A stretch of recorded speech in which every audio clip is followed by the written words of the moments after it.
무엇을 믿고 계십니까? 라는 주제로 영상을 찍어드리도록 하겠습니다.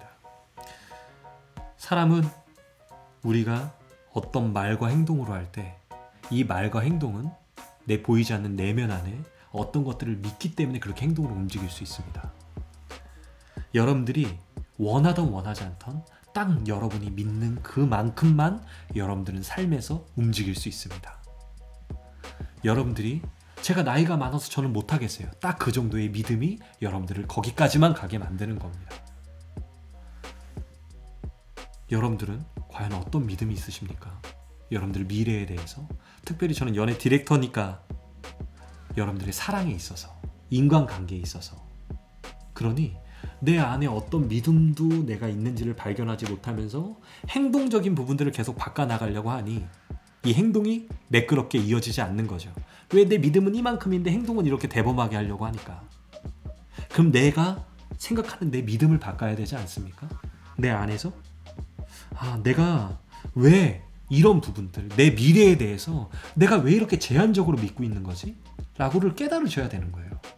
나는 왜 내가 연인 사이에 있어서 이 사람을 왜 계속 의심하고 있지? 왜 나는 관계 속에서, 친구들과의 관계, 부모와의 관계, 내 인간관계 속에서 나는 왜 이렇게 계속적으로 누구를 못 믿지? 이 제한적인 믿음이 내 안에 있기 때문에 그래요. 이것들을 여러분들 바꾸고 싶으시다면, 왜? 이거만큼뿐이 여러분들은 못 산다니까요. 여러분들이 원하던. 아니요, 그렇지 않아요. 내가 믿는 건 중요하지 않아요. 중요해요. 과거에 우리 역사의 스승들이 있지 않습니까? 안중근 의사님 대표적으로. 그분이 뭐를 믿었을까요? 그리고 그분의 어머님은 뭐를 믿었을까요? 믿음이 있었죠. 자기 마음 안에.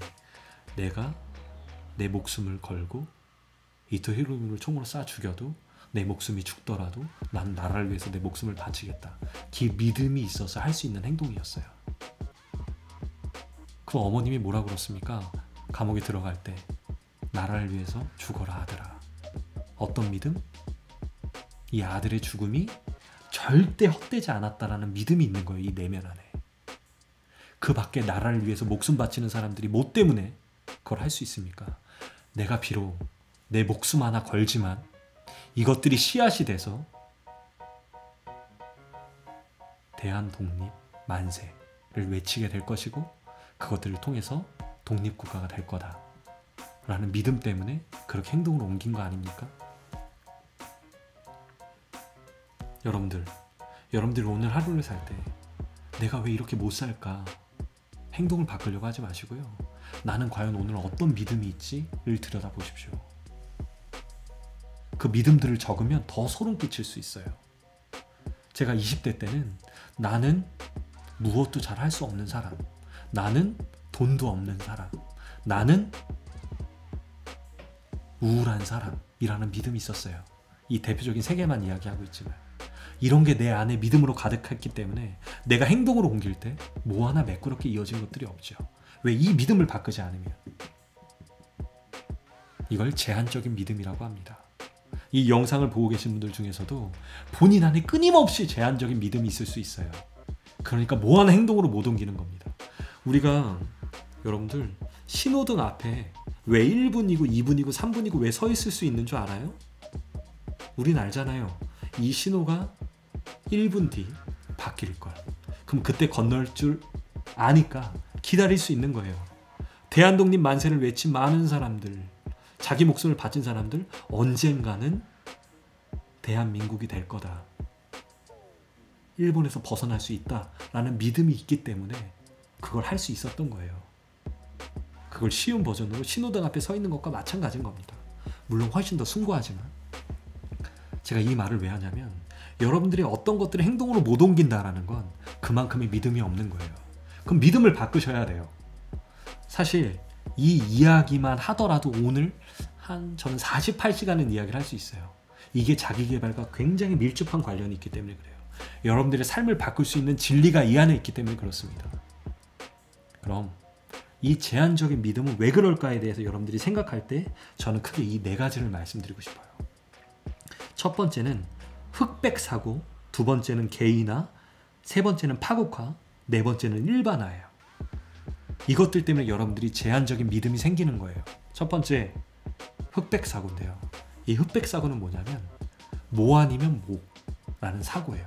예를 들어 내가 어떤 일을 할 때 이것들을 완벽하게 못 해내잖아요. 그럼 실패했다라고 생각하는 거예요. 이것들이 계속 반복되다 보니까 난 이미 실패한 거예요. 그러니까 뭔가에 대한 믿음을 갖고 싶어도 이미 난 실패한 사람이야. 제한할 수밖에 없는 거죠.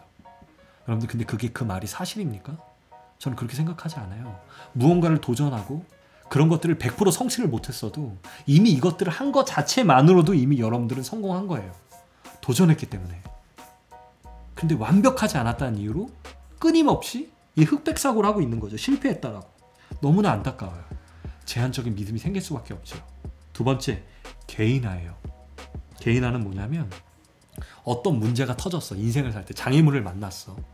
어떤 내가 원하지 않는 일들이 일어났어. 그러면 이렇게 생각하는 거예요. 나 때문이야. 나 때문에 이 문제가.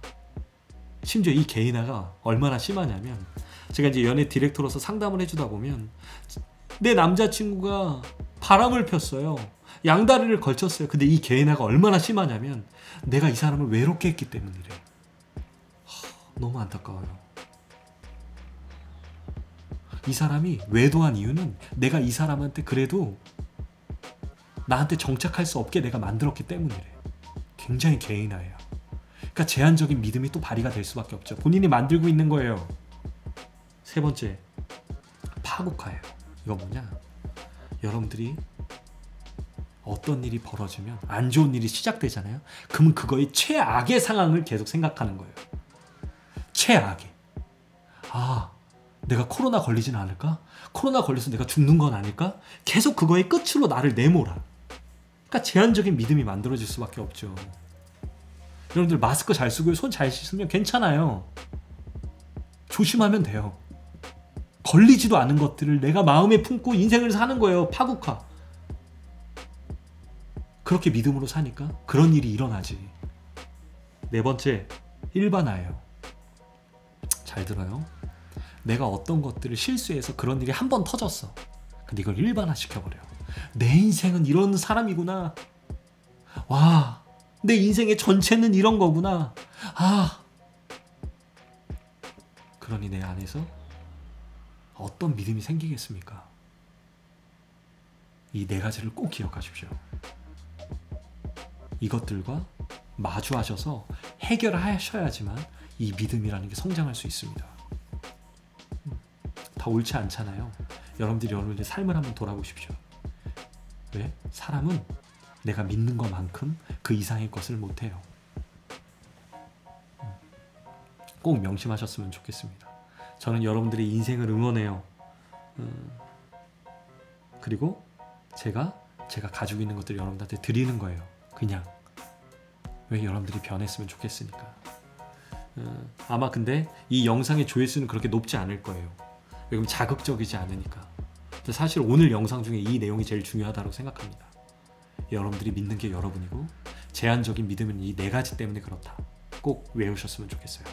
이상 마크최였습니다. 여러분들 화이팅!